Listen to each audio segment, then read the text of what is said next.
In this video, I'm going to show you how to fix update payment method problem on Netflix. If you're also having this error message on Netflix where it says you need to update your payment method, then I'm going to show you a couple of fixes that you can do. Now, the main reason why this happens is because there is some issue with your card.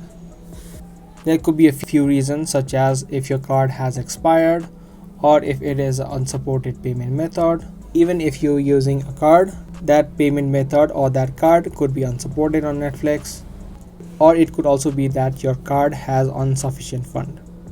It could be any of these reasons, but sometimes when you try to process your card in, it gives you this error message without any reason. So in this case, you just need to wait out some time before you add in your payment method again. And this way your problem of Netflix update payment method should be fixed.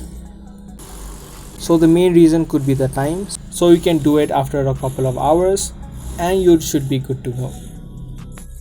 So that was the video. I hope you guys liked this and found this video helpful. If you did, be sure to let us know by giving this video a thumbs up. I'll be back soon with more Netflix videos. Until then, keep watching.